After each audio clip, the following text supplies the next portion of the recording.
This is America. From enslaved person to esteemed physician, this is the story of David K. McDonogh, America's first black ophthalmologist. With perspectives collected by me, Phoebe Harkin, Deputy Editor of The Ophthalmologist. In 1821, David is born in New Orleans, Louisiana as property of John McDonogh, a landowner and slave trader. In 1825, John McDonogh joins the American Colonization Society, advocating the return of freed enslaved people to a colony of Liberia in Africa. In 1838, John McDonogh sends two of his slaves, David and Washington, both taking the surname McDonogh, to Lafayette College in Eastern Pennsylvania to prepare them for their future work in Liberia. They are prevented from taking classes and meals with other students. In 1841, David McDonogh becomes interested in medicine and after much persuasion receives John McDonogh's approval to start an apprenticeship at an Eastern practice. In 1842, Washington McDonogh leaves for Liberia before his graduation, joining 90 other former slaves from the same plantation and spend his life in Setra Crew. David decides to study medicine without John McDonogh's approval. After that, David relied on the support of Senator Walter Lowry, an anti-slavery activist from Missouri. In 1844, David becomes Lafayette College's first African-American graduate. His applications to several New York medical schools are rejected. He meets a co-founder of the New York Eye and Ear Infirmary, John Kearney Rogers. David begins classes at Columbia, New York, now Vagelos, College of Physicians and Surgeons.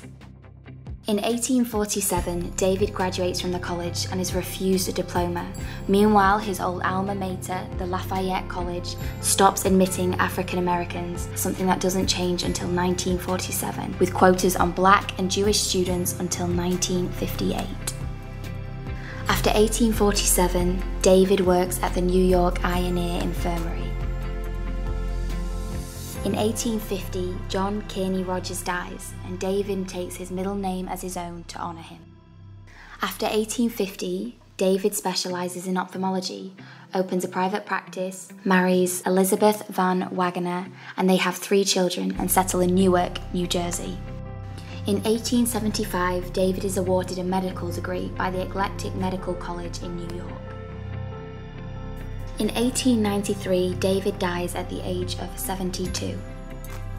In 1898, the McDonogh Memorial Hospital is established in his honour, offering care and medical education to people of all races. It is the first institution with a charter to train black women as nurses.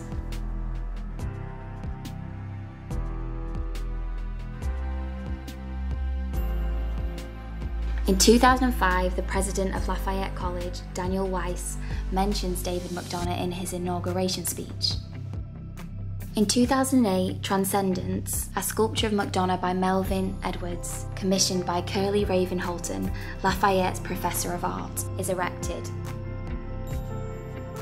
In 2008, Richard Coplin and Diane Wyndham Shaw joined forces to research McDonogh's life.